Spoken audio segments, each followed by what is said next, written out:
माझी बहिणी જાય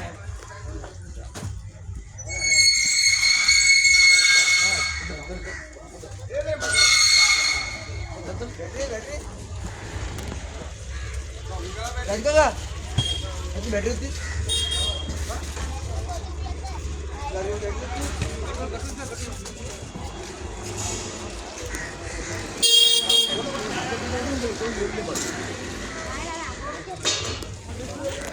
kalau minum tidak kena bateri ya.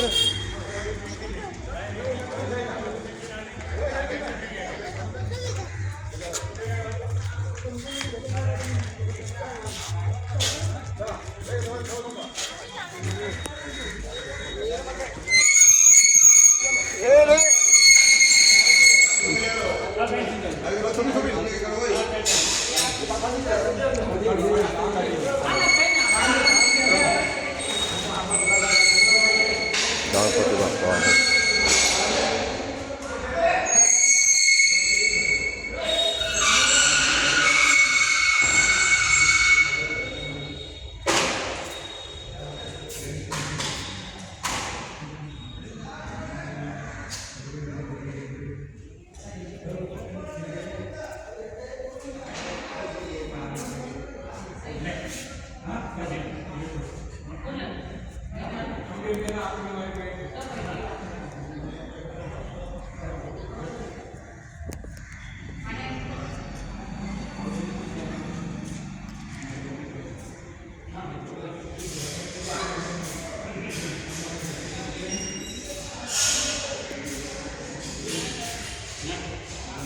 નાનાભાઈ 2 મિનિટ અમારે બોલવાનું આપણે રામ મંદિર માટે. હા, રામ મંદિર માટે 2 મિનિટ કંઈ બોલો નહીં.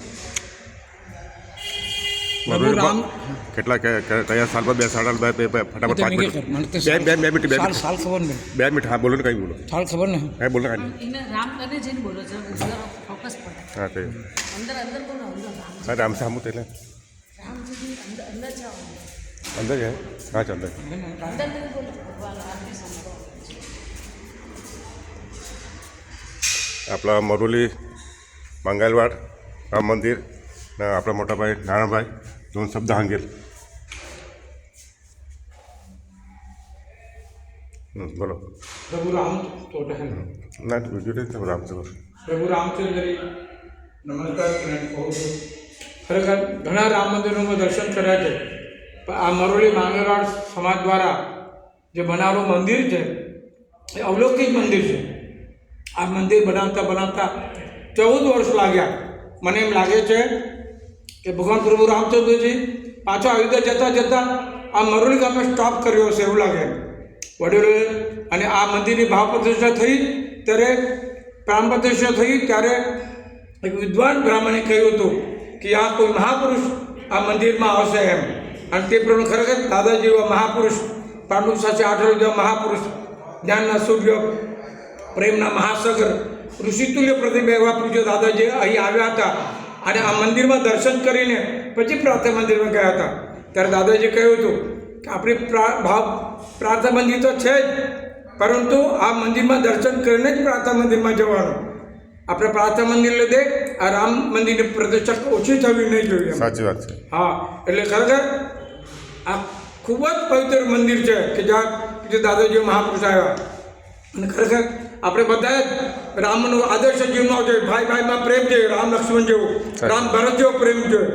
તો આપણે ખરા અર્થમાં દાદાના વિચારોથી જીવ્યા કહેવાય. રામ આપણા એટલો આદર્શ છે.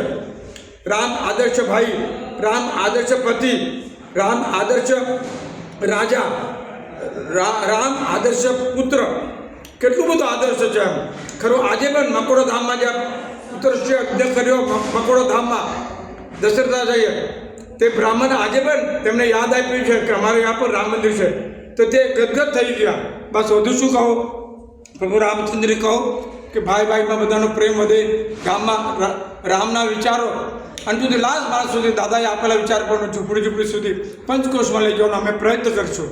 દાદા મળ્યા તેથી અમે ભગવાનને ઓળખી શક્યા, નહીં તો ભગવાન અમને ખબર જ નહીં. બસ એટલું કંઈ મારું બોલવાનું પૂરું કરું. જય શ્રી રામ. જય શ્રી રામ.